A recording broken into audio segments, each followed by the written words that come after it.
विद्यार्थी मित्र हो, आपल्याला इयत्ता 12वी मध्ये पर्यावरण हा एक कंपल्सरी म्हणजे अनिवार्य असणारा विषय आहे.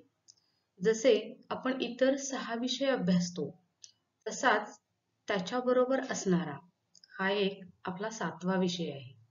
आणि महाराष्ट्र राज्य पाठ्यपुस्तक निर्मिती व अभ्यासक्रम संशोधन मंडळ पुणे यांनी सन 2020-21 या शैक्षणिक वर्षापासून तुम्हाला हा नवीन अभ्यासक्रम दिलेला आहे. या अभ्यासक्रमाचं असणारं नियोजन, त्याचे अभ्यासक्रम कशा प्रकारचा आहे, पुस्तक कसं आहे, हे मी याच्या पूर्वी तुम्हाला पाठवलेलं आहे. याच्या पूर्वीच्या व्हिडिओमध्ये आपण ते पाहिलेलं आहे. त्याच्यातील असणारी प्रकरण, त्याच्यातील असणारा अभ्यासक्रम काय आहे हे पाहिलं आहे. आज आपण हा जो व्हिडिओ पाहणार आहोत, तर या व्हिडिओमध्ये सुधारित मूल्यमापन जो आराखडा आहे, हा आराखडा कसा आहे तर हे तुम्हाला समजून घ्यायचं आहे.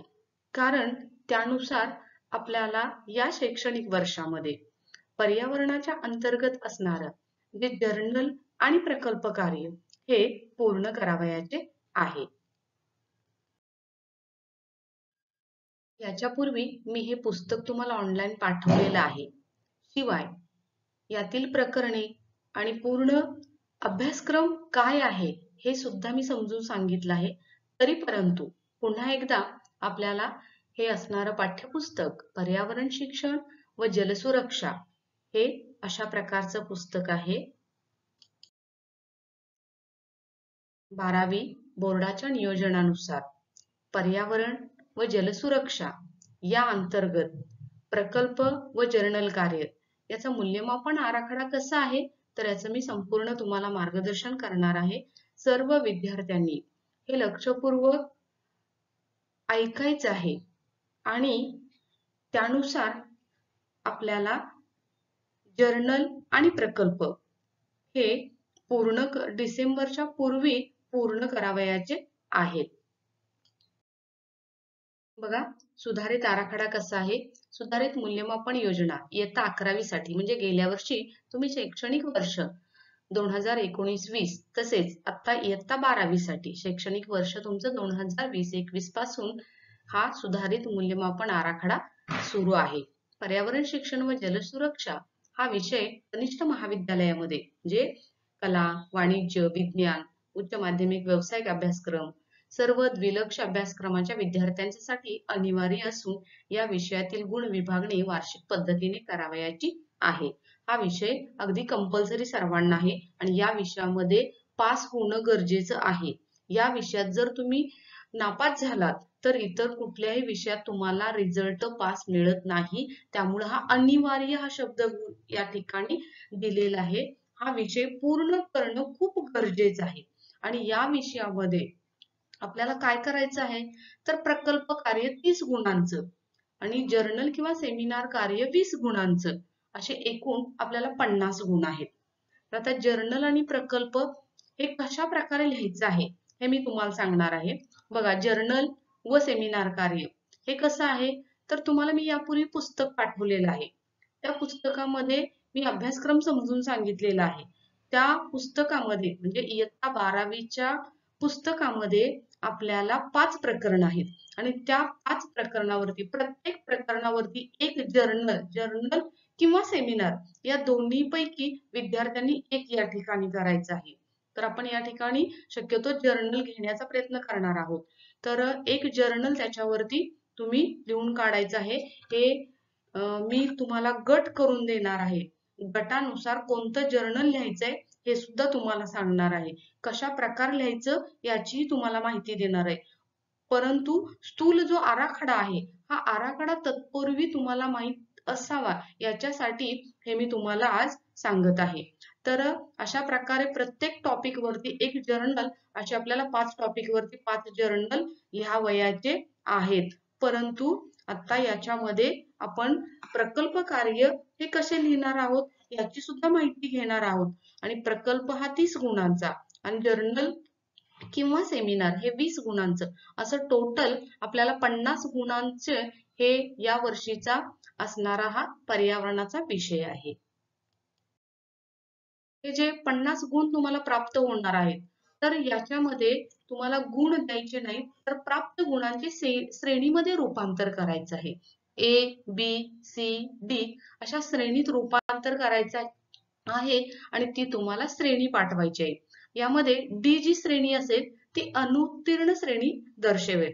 इयत्ता 11वी 12वी पर्यावरण शिक्षण व जलसुरक्षा या विषयासाठी अंतर्गत व बाह्य परीक्षकाकडून मूल्यमापन करण्यात येईल. म्हणजे अंतर्गत म्हणजे आम्ही इथं शिकवणारे जे विषय शिक्षक आहेत पर्यावरणाचे ते अंतर्गत असतील आणि बाहेरून बोर्डाच्या मार्फत येणारे बाह्य परीक्षक म्हणून असतात आणि यांच्या मार्फत तुमच्या ह्या परीक्षा घेतल्या जातील. इयत्ता 11वी साठी संबंधित विद्यालयातील बाह्य शिक्षक व अंतर्गत परीक्षक म्हणून काम पाहतील किंवा ते करतील व त्यांची नेमणूक त्या विद्यालयाच्या स्तरावरती करता येईल. परंतु इयत्ता 12वी साठी मात्र मूल्यमापन पद्धतीत बाह्य परीक्षकांची नियुक्ती मंडळाकडून म्हणजे आपल्याला बोर्डाकडूनच हे परीक्षक येतील. त्याच्यासाठी विद्यार्थ्यांनी आपलं जे कार्य आहे जर्नल कार्य आणि प्रकल्प कार्य हे अतिशय व्यवस्थितरित्या पूर्ण करायचं आहे. कारण बोर्डाने दिलेल्या बाह्य परीक्षकांच्या द्वारे तुमचं ते पूर्णपणे तपासणी केली जाणार आहे आणि तोंडी परीक्षा सुद्धा घेतली जाणार आहे. अंतर्गत परीक्षक व बाह्य परीक्षक यांच्या एकत्रित परीक्षणातून विद्यार्थ्यांना 50 पैकी मिळालेल्या गुणाचे श्रेणीत रूपांतर करून नंतर त्या विद्यार्थ्याचा वार्षिक निकाल जाहीर करण्यात येईल. म्हणजे दोघांचही विचार इथं मार्कांचा केला जाणार आहे. यानंतर विद्यार्थ्यांना इयत्ता 12वीच्या पर्यावरण शिक्षण व जलसुरक्षा या विषयात 50 पैकी मिळालेल्या गुणांचे श्रेणीत रूपांतर करून मिळालेली श्रेणी ही बोर्डाकडे किंवा मंडळाकडे अधिकृत श्रेणी तक्त्यामध्ये आपल्याला पाठवायची आहे किंवा सादर करायची आहे. या विषयाची लेखी परीक्षा नाही हे पहिल्यांदा लक्षात घ्या. कुठल्याही प्रकारचा लेखी किंवा थेरीचा पेपर तुम्हाला नाही, तर काय आहे प्रकल्प कार्य आहे व सेमिनार किंवा जर्नल आहे आणि यामध्येच तुम्हाला 50 पैकी मिळालेल्या गुणांचे श्रेणीत रूपांतर करणार आहोत आणि मिळालेली श्रेणी ही तुमच्या गुणपत्रिकेत दर्शवण्यात येईल. इयत्ता 11वी मध्ये तुम्ही हे पूर्णपणे केलेलं आहे. म्हणजे जर्नल कार्य किंवा प्रकल्प कार्य लिहिलेलं आहे. तर इयत्ता 11वी आणि 12वी मध्ये उत्तीर्ण होण्यासाठी तुम्हाला पर्यावरण शिक्षण व जलसुरक्षा या विषयात उत्तीर्ण होणं अनिवार्य आहे.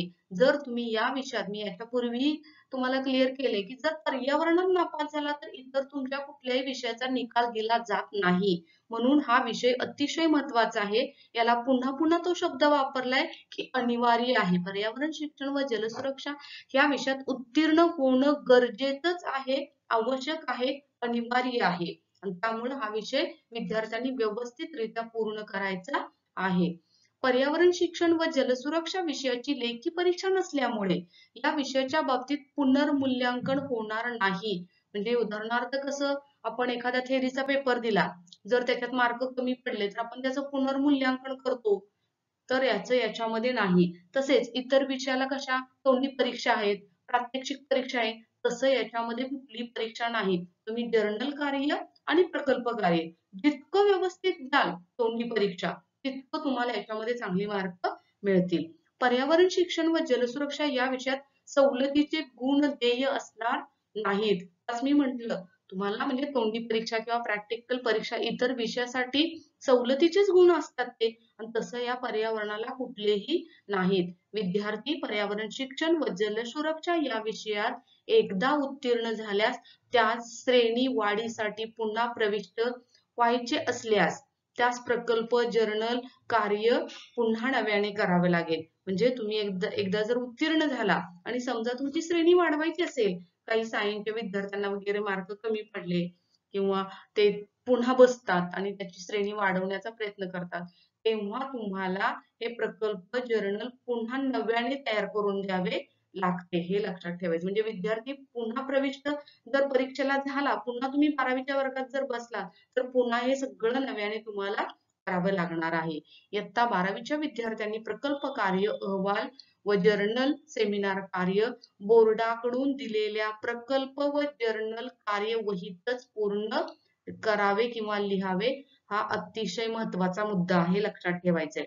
तुम्हाला आतापर्यंत म्हणजे तुम्ही स्वतः वह्या घेतल्या असतील प्रकल्पासाठी, अगदी 9वी 10वी 11वी पर्यंत, पण यावर्षी 12वीला मात्र तुम्हाला बोर्डाकडून वह्या पुरवल्या जाणार आहेत आणि त्या वहीतच तुम्ही प्रकल्प कार्य आणि जर्नल हे दोन्हीही लिहायचं आहे किंवा पूर्ण करावयाचं आहे. यामध्ये प्रकल्प कार्य व सेमिनार किंवा त्याला आपण जर्नल कार्य म्हणतो, तर याचं गुणदान योजना तुम्हाला खाली प्रमाणे दिले. हे तुम्हालाही माहित असणं गरजेचं आहे, कारण आपण जर्नल आणि प्रकल्प किती व्यवस्थित लिहायचं आहे हे याच्यावरून तुम्हाला कळेल. जे जर्नल कार्य आहे आणि प्रकल्प कार्य याचे गुणदान तक्ता इथं दिलाय. प्रकल्प कार्य एकूण 30 मार्कासाठी असतं. 30 मार्कासाठी अंतर्गत जे परीक्षक आहेत, म्हणजे आपल्या कॉलेजमध्ये जे परीक्षण करणार आहेत, ते अंतर्गत परीक्षक हे त्यामध्ये 20 मार्कांचं मूल्यांकन तुमचं करतील आणि जे मंडळाकडून म्हणजे बोर्डाकडून येणारे जे बाह्य परीक्षक आहेत, ते बाह्य परीक्षक 10 मार्काचं मूल्यांकन करतील. अशा या दोघांची मिळून तुम्हाला या ठिकाणी 30 मार्काचं गुणदान केलं जाईल. त्यानंतर जर्नल किंवा सेमिनार हे जे घेणार आहोत, तर अंतर्गत परीक्षक याच्यामध्ये 10 मार्काचं मूल्यांकन करतील आणि बाह्य परीक्षक 10 मार्काचं मूल्यांकन करतील.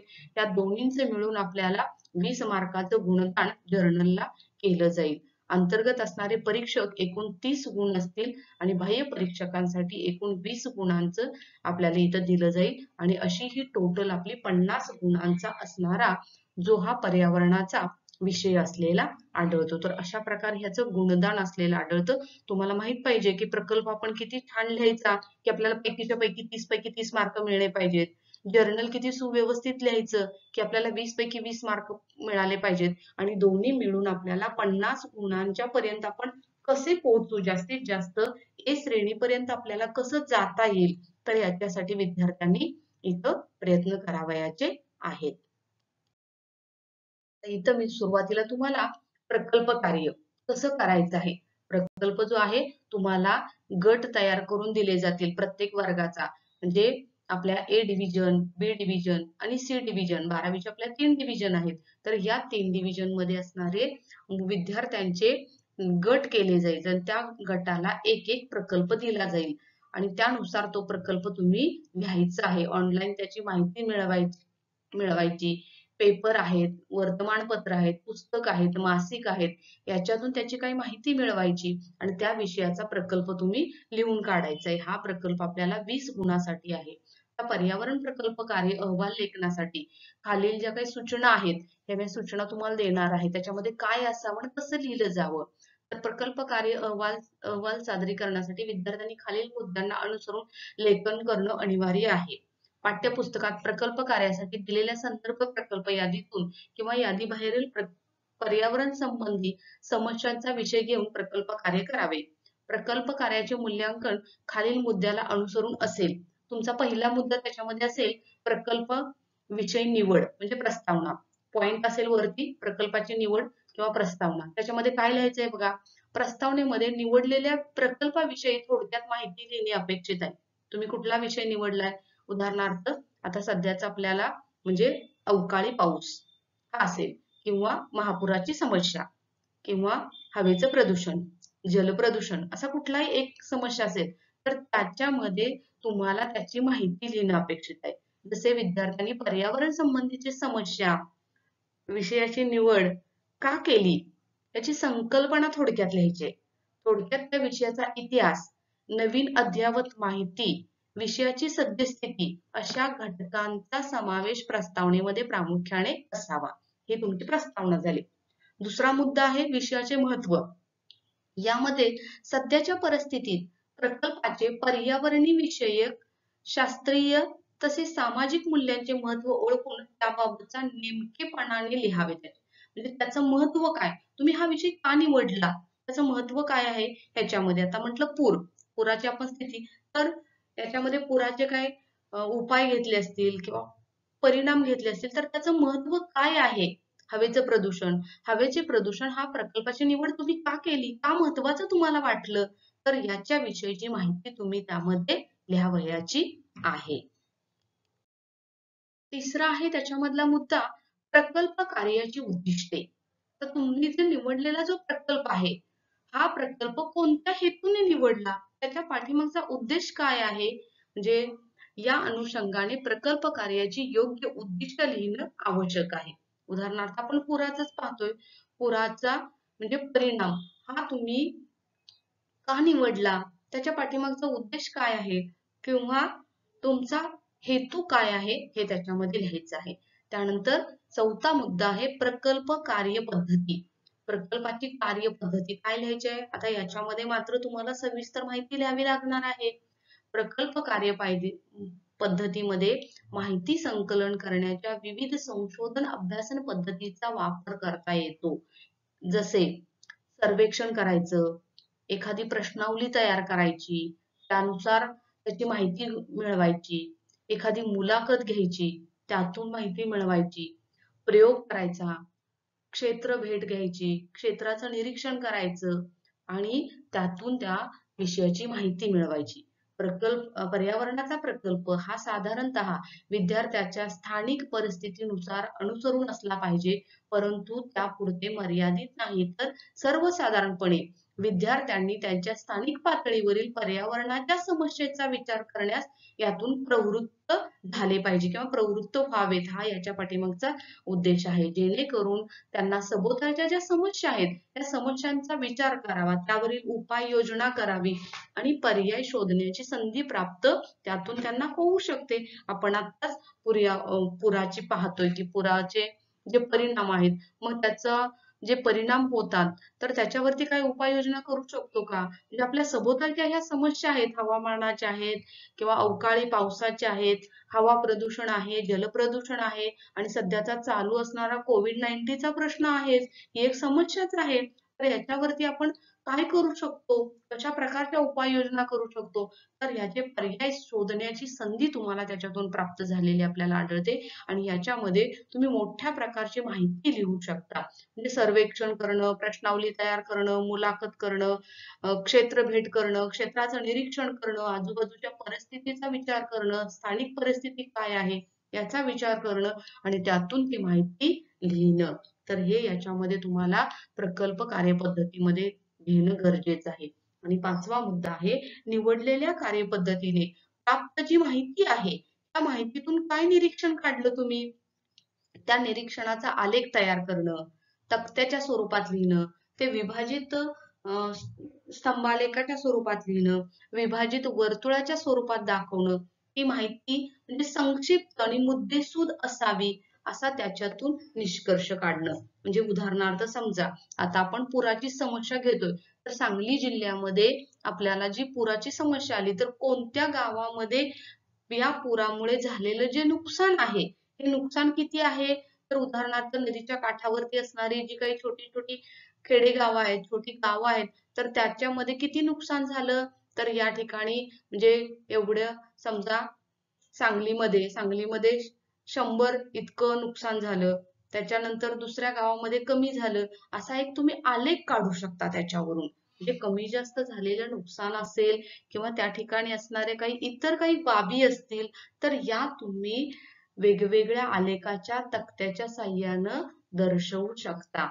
त्यातून तुम्हाला काय निष्कर्ष किंवा निरीक्षण काय करता आलं हे यातून तुम्हाला दाखवता येईल. त्यानंतर ज्या माहितीचं जे विश्लेषण आहे, या माहितीचं विश्लेषण करायचंय. म्हणजे जे अंकित किंवा जे सांख्यिकीय माहिती तुम्हाला उपलब्ध झालेली आहे. मी आता सांगितलं की आकडेवारी त्याच्यातून काय तुम्हाला उपलब्ध होणार आहे. एवढी मृत्युमुखी लोकांची संख्या आहे, एवढ्या घरांची पडझड झाली त्या पूर परिस्थितीमुळे, एवढी वित्तहानी झाली, एवढी प्राणहानी झाली. काही लोकांचं त्या ठिकाणी शेतजमिनी वाहून गेल्या, किती क्षेत्र वाहून गेलं. ही जी आकडेवारी आहे, तर या आकडेवारीची एकत्रित करायचं म्हणजे संकलित करायचं. संकलित केलेल्या आकडेवारीच्या वरून त्याच्या निरीक्षणाच्या आधारे त्याचं विश्लेषण करायचं आणि त्याचा एक महत्वाचा हा एक विश्लेषणाचा टप्पा असलेला आढळतो. त्याच्यामध्ये मध्य, मध्यमान, सहसंबंध, सरासरी, टक्केवारी इत्यादीच्या आधारे विश्लेषण करून अचूक इतकी ती माहिती आपल्याला मिळवायची. म्हणजे सरासरी आपण म्हणतो. आता प्रत्येक नदीच्या काठावरती असणारे जी गाव आहेत त्या गावामध्ये किती लोक मृत्युमुखी पडले, तर या गावामध्ये 10, त्या गावामध्ये 5 असं उदाहरणार्थ आपण सांगू शकतो. आणि मग सरासरी या महापुराच्या समस्येमध्ये किती मृत्युमुखी पडले ही सरासरी काढायची, म्हणजे त्याच्यातून टक्केवारी काढायची. असा जो विश्लेषणाचा भाग आहे, तर हे विश्लेषण आपल्याला यामध्ये लिहायचं आहे. आणि सदरची जी माहिती आहे, तर ही माहिती आलेख, स्तंभालेख, पायलेख तर या आकृतीच्या माध्यमातून आपण दर्शवू शकतो. हे याच्यामध्ये आपल्याला विश्लेषण करायचं आहे. आणि शेवटचा 7वा मुद्दा आहे तो म्हणजे निष्कर्ष. जे हा जो प्रकल्प आहे, या प्रकल्पाच्या विश्लेषणावरून प्राप्त माहितीच्या आधारे आपल्याला काय निष्कर्ष लिहायचा आहे, म्हणजे तुम्ही काय यातून निष्कर्ष, काय तुमचा जो उद्देश होता हा प्रकल्प निवडण्याच्या पाठीमागे, तो उद्देश तुमचा साध्य झाला का, हे यातून तुमचा निष्कर्ष काय निघाला हे शेवटी या ठिकाणी आपल्याला पाहावयाचं आहे. तर अशा या 7 मुद्द्यांच्या आधारे तुम्हाला प्रकल्प लिहायचा आहे. आणि जे जर्नल आहे, हे जर्नल जे तुम्हाला पुरवलेलं जे पुस्तक आहे, तर प्रत्येक टॉपिक मधलं एक जर्नल ते आम्ही तुम्हाला देणारच आहोत. त्यानुसार प्रत्येक टॉपिक वरती एक जर्नल अशी जर्नल आपल्याला लिहायची आहे. आपल्या प्रकल्प कार्याचं जे गुणगान आहे, हे मी आता 7 मुद्दे सांगितले. हे 7 मुद्दे, पहिला प्रकल्प विषय 2 मार्कासाठी असतो. विषयाचे महत्व 2 गुण, प्रकल्प कार्य आणि उद्दिष्ट 2, प्रकल्पाची कार्यपद्धती 4, निरीक्षणासाठी 4 गुण असतात, विश्लेषण 4 गुणाला असतात, निष्कर्ष 2 गुण, असे टोटल हे 20 गुणाचं आपल्याला प्रकल्प कार्य असतं. हे अंतर्गत याचं केलं जातं. प्रकल्प अहवाल, लेखन आणि सादरीकरण हे बाह्य मूल्यांकन 5 गुण केलं आणि तोंडी परीक्षा 5 गुण, असं आपल्याला हे 10 गुण, 20 अधिक 10 बरोबर 30 गुणांचा हा प्रकल्प कार्य आपलं पूर्ण झालेलं आढळतं. तर अशा प्रकारे प्रकल्प कार्याचा हा गुणगान विभागणी तक्ता असलेला आढळतो. तर त्यानंतर आपल्याला याच्यामध्ये एक तोंडी परीक्षा घ्यावी लागते.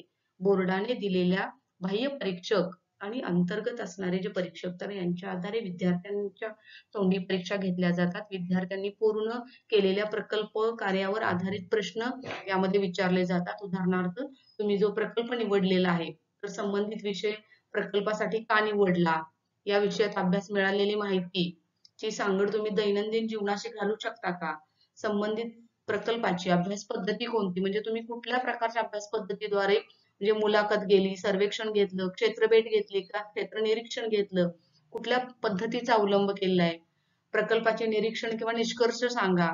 समाजातील एक जागरूक नागरिक म्हणून पर्यावरण जनजागृती करण्यासाठी तुमची महत्वाची भूमिका काय, म्हणजे हा प्रकल्प अभ्यासताना तुम्हाला आलेले अनुभव सांगा. नैसर्गिक साधन संपत्तीच्या वापराच्या विषयी तुमची भूमिका स्पष्ट करा. तुम्ही जो प्रकल्प निवडलाय, या प्रकल्पातून तुम्ही समाजामध्ये कुठली जनजागृती करू शकता, तुम्ही निवडलेला प्रकल्प पर्यावरणास पूरक आहे का, यातून तुम्ही कशा प्रकारचे पर्यावरणाचे संरक्षण करू शकता. सध्याचं वाढतं प्रदूषण, वाढतं म्हणजे जे जागतिक हवामानातील बदल आहे, याच्याशी तुमचा जो प्रकल्प आहे, या प्रकल्पामुळं यामध्ये काही तुम्हाला पर्यावरण संरक्षणास मदत होऊ शकते का, असे एक ना अनेक प्रश्न तोंडी परीक्षेसाठी तुम्हाला विचारले जातात. तर त्या प्रकल्पात लिहित असताना तुम्ही व्यवस्थित लिहा, की जेणेकरून तुम्हाला तोंडी परीक्षा सोपी जाईल. अशा प्रकारे आपल्याला इयत्ता 12वी साठी असणारं जे जर्नल कार्य आणि प्रकल्प याचा सुधारित असणारा बोर्डाकडून आलेला जो मूल्यमापन आराखडा असलेला आपल्याला आढळतो. धन्यवाद.